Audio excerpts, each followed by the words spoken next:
वाह, अच्छा है। ये गोलूड़ा,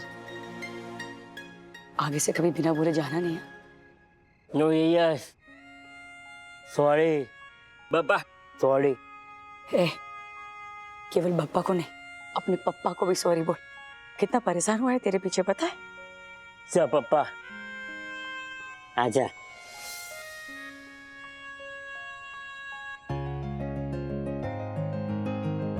क्या है गोलू, बाबास डे आउट है? किधर किधर गायब हो गया था सबको काम पे लगा के? बापोद्रा है, नरहरी। बापोद्रा ले, एक दिन में भूल गया क्या?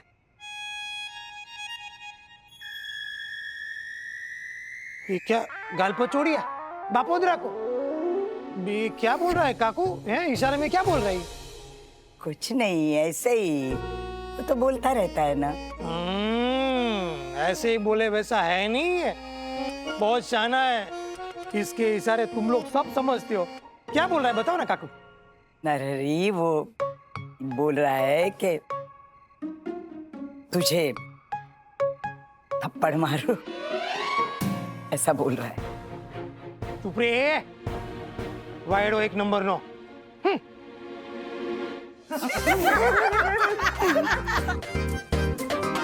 बस बहुत हुआ हंसी मजाक। गोलू के चक्कर में पढ़ाई का कितना समय गंवाया है पता है ना? अब सिर्फ टेस्ट पे ध्यान दे। काकू,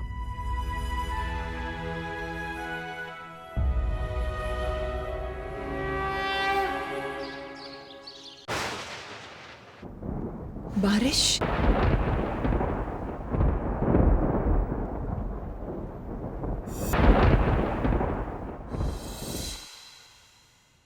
मनीष, मुझे नहीं लगता ये आज बारिश वारिश में पुष्पा बिन पढ़ने आ पाएंगी। डोंट अंडर एस्टिमेट हर सोनल। पढ़ने के लिए वो किसी भी तूफान का सामना कर लेंगी। Simon says yes. No. All the best. अरे आप तो भीग गई, आइए अंदर आइए। अरे पुष्पा बेन, देखो सरिता जल्दी चाय रखो इनके लिए, मैं टॉवेल लेकर आती हूँ। अरे नहीं नहीं, नो नो। ज्यादा भीगे तो नहीं पुष्पा बहन? सोनल में खामा का परेशान हो रही है मनीष भाई। ये लीजिए। हाँ, पोंछ लीजिए, पोंछ लीजिए। Thank you. बैठिए बैठिए, आप पहले बैठ जाइए। हाँ मैं गीली हूँ ना, थोड़ी पोंछ लेती हूँ, वरना आपका सोफा खराब हो जाएगा। ऐसा कुछ नहीं है, आप प्लीज बैठ जाइए। पुष्पा बेन, आज बारिश भी थी और आप भीग भी गए थे, तो क्यों पढ़ने आए? छुट्टी उट्टी ले लेते। होए कहीं यूनिट टेस्ट सर पे है सोनल बहन। चलिए ना शुरू करते हैं। घर जाके ना मुझे पेपर भी लिखना है। ये लीजिए।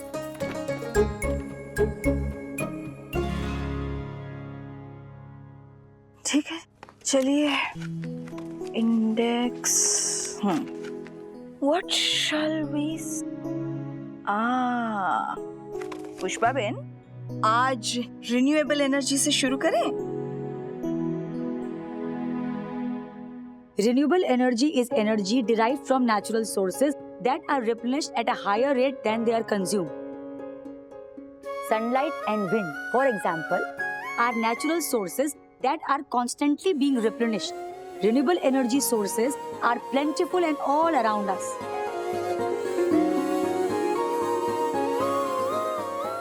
मुंह बंद करो सोनल बहन, मच्छर घुस जाएगा अंदर।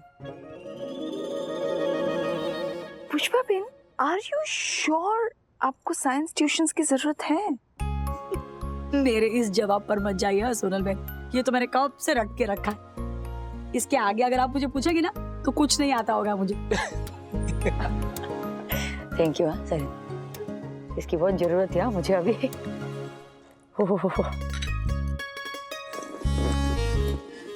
Okay, may be something else.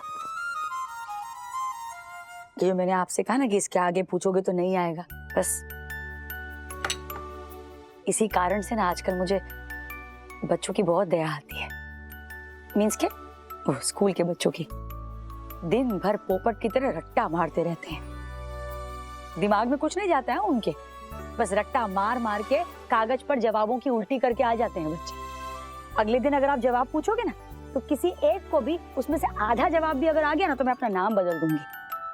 सारे बच्चों के एक जैसे जवाब, तो इसमें उनकी अलग अलग खासियत कहाँ दिखाई देगी, कैसे नजर आएगी? जैसे पूरे स्कूल में सब बच्चों की एक यूनिफॉर्म, वैसे दिमागी तौर पर सबकी सोच एक जैसी। वो क्या बोलते हैं वो मनीष भाई, रोबोट जैसे।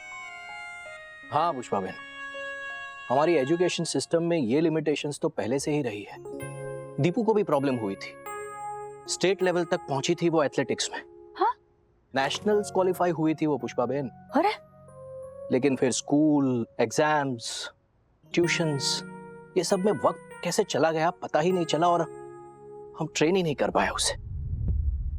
छोड़ दिया उसने फाइनली, ये सोचकर कि कौन सा पीटी उषा बनना है। यही प्रॉब्लम है, यही प्रॉब्लम कि भगवान ने सृष्टि बनाई, कोई पेड़ एक जैसा नहीं, यहाँ तक कि किसी पेड़ का पत्ता भी एक जैसा नहीं, कोई फूल एक जैसा नहीं। गुलाब गुलाब बनकर खुश है, उसे कमल या मोगरा बने के कोई कीड़ा नहीं है। इंसानों को देख लीजिए, सबकी दो आंख, दो कान, एक नाक, एक मुंह, लेकिन फिर भी हर एक इंसान एक दूसरे से अलग दिखता, अलग नजर आता है। सबकी आंख की कीकी अलग, फिंगरप्रिंट अलग। यही तो है रचना। भगवान बछड़ा हमें चुन चुन कर अलग बनाता है और हम झुंड में भेड़ बनने चले। बोलो, बच्चों की असामान्य प्रतिभा को निखारने के बदले उन्हें सामान्य बनने पर मजबूर करते हैं हम। न ठीक से डांस सिखाते हैं, न संगीत, न कोई अन्य कला, न खेल कूद। ये सब ना सिर्फ हॉबी तक ही ठीक है। क्यों पुष्पा बहन, पॉइंट तो है। अभी आप देखिए, जीतना हर कोई सिखा रहा है अपने बच्चों को, लेकिन हार झेलना भी तो सिखाना पड़ेगा ना। अच्छी तरह से हार मानना, ये भी तो एक कला है। बिल्कुल, सिलेबस में होना चाहिए ये सब। आपको लग रहा होगा, मीन्स क्या मेरी ये बातें आपको जाहिलियत लग रही होंगी, पर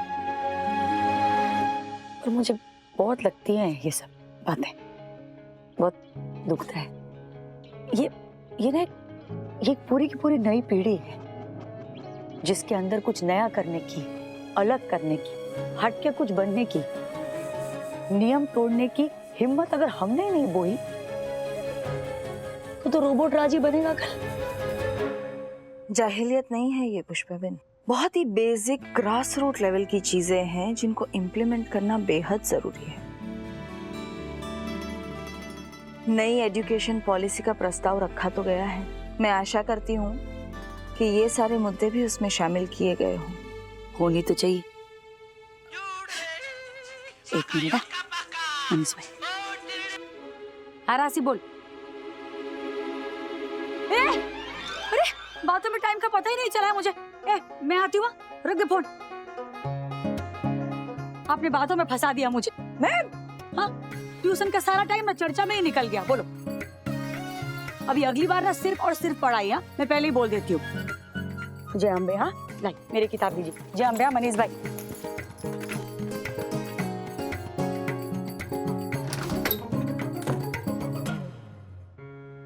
not bad Sonal. Not bad, she is too good Manish. Means कि कितनी साफ सोच है उनकी।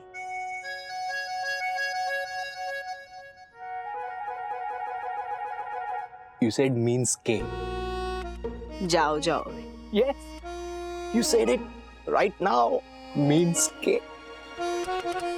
Did I just say means के? Yes. What is this woman doing to me, Manish? Means के कॉफी पियो. Stop it, Manish.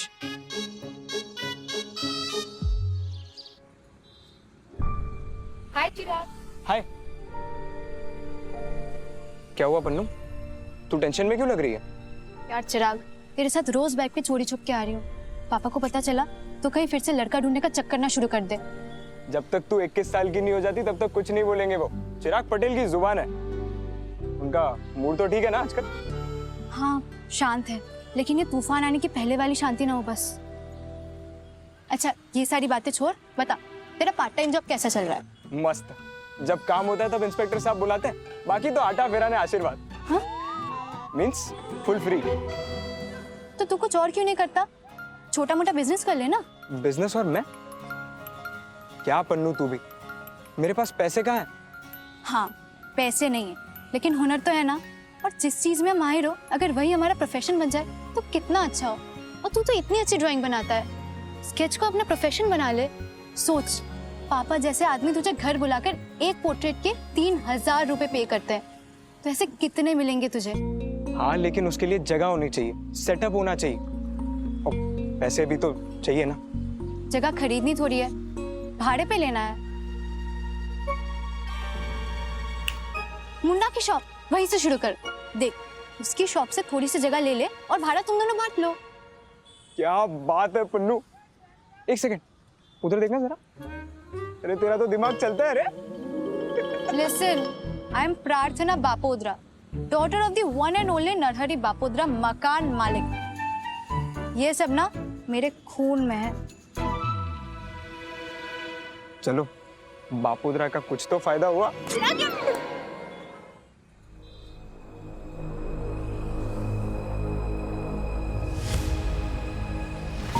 ये जो टेरेस पे पार्टी मनाई, किसे पूछ के मनाई? ये टेरेस पब्लिक प्रॉपर्टी नहीं है, परमिशन लगती है बापोद्रा की, भाड़ा भरना पड़ेगा। ऐसा कोई कानून मुझे तो याद नहीं आ रहा। अच्छा, कल चाल की ऑफिस में आना, पढ़ा दूंगा मैं। छोड़ ना, तुझसे बहस में नहीं पढ़ना चाहती हूँ। और वैसे भी मेरे महेंद्र की बर्थडे पार्टी का मजा किरकिरा नहीं करना है मुझे। जो भी तेरा नुकसान हुआ ना, मैं भर दूंगी। नुकसान भर दूंगी। और सुने, आइंदा बिना पूछे ऐसे धतिंग किए ना चाल में, तो सिर्फ भाड़ा नहीं, पेनल्टी भी भरनी पड़ेगी।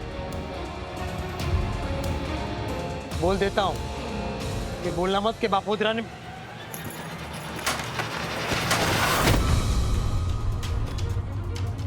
बापोद्रा, अरे बापोद्रा, अरे बापा।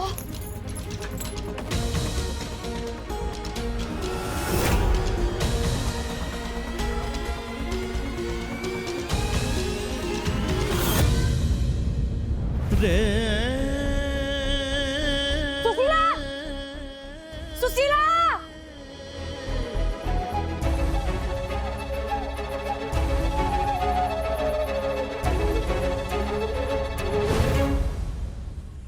सीमेंट की काला बाजारी करता है साला। बापोद्रा ने रोका तो क्या हाल किया देखो। कान का पर्दा फाड़ दिया साले ने, सुनाई देना बंद हो गया। कान का मशीन लगाना पड़ेगा बापोद्रा को। एक नंबर का त्रास है यार इंस्पेक्टर साहब, एक नंबर का त्रास। जानवर है साला, जानवर। ले जाओ इसे।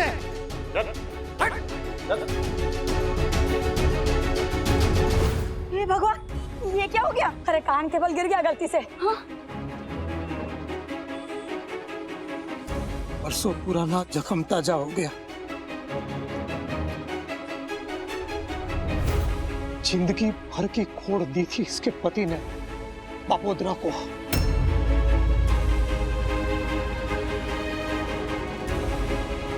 बापोद्रा न कभी उससे माफ करेगा, न उसके परिवार को।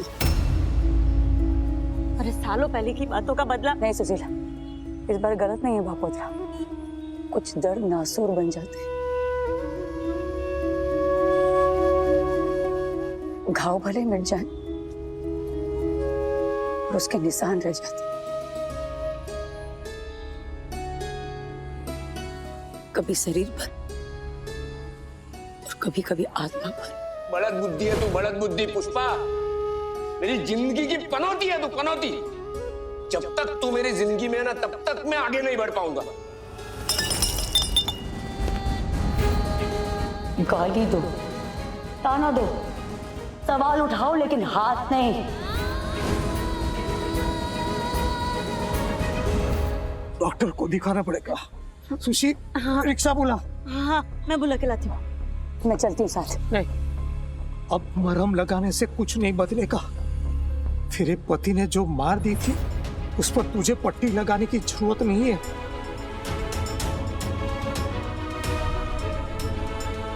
ये खोखली सहानुभूति कम से कम बापोद्रा को तो मत ही दिखा। ले लेगा। बापोद्रा इसकी दवाई भी ले लेगा और इसका बदला भी।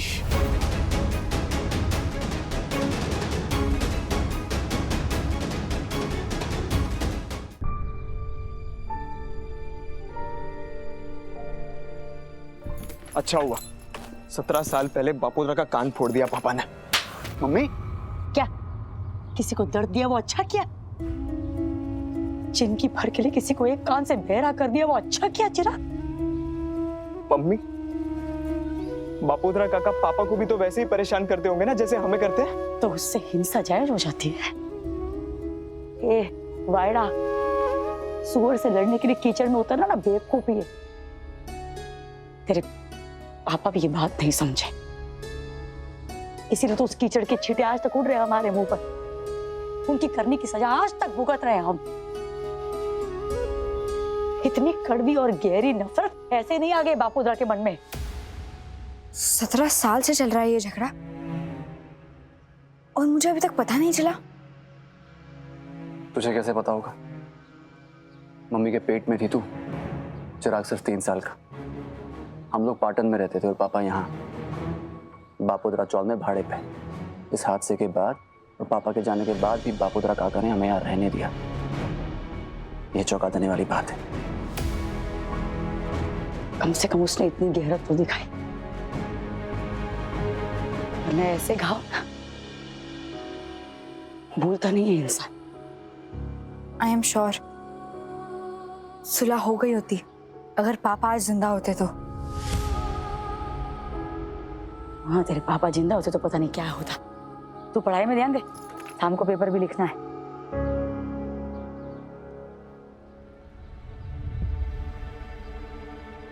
मम्मी तुझे तो बुखार है। क्या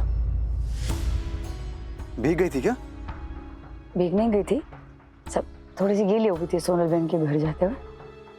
मम्मी तू कपड़े चेंज कर, मैं तेरे लिए उकाला बनाती हूँ। मैं डॉक्टर को लेके आता हूँ, जरा मम्मी के पास ही रहना। मम्मी कपड़े बदल ले।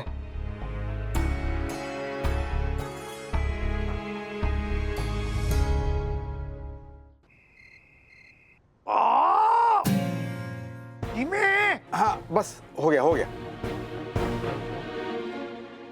ये नया मशीन है, इसे अभी कान में नहीं पहनना है। घाव जब सूख जाए तब जाके पहनना है।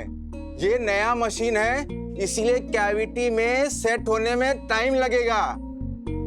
सुशीला जी समझ गई आप ना? मैंने इन्हें इंजेक्शन दे दिया है ताकि इनके कान में इंफेक्शन ना हो। 2 दिन बाद ये मशीन आप पहना सकती हैं। ये लीजिए। अरे ठीक हो जाएगा, जल्दी ठीक हो जाएगा।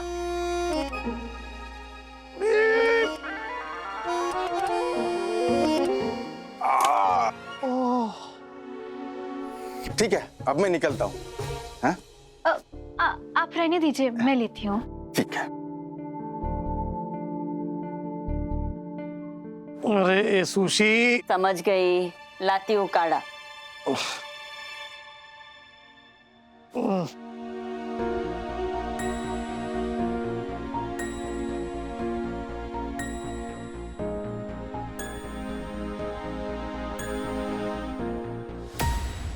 पुलिस पकड़कर ले गई उस हरामखोर दिलीप पटेल को। राहत महसूस हुई थी कि हास गया वो बदमाश हमेशा के लिए। पता नहीं कौन उसकी जमानत करवाकर वापस ले आया उस पनौती को।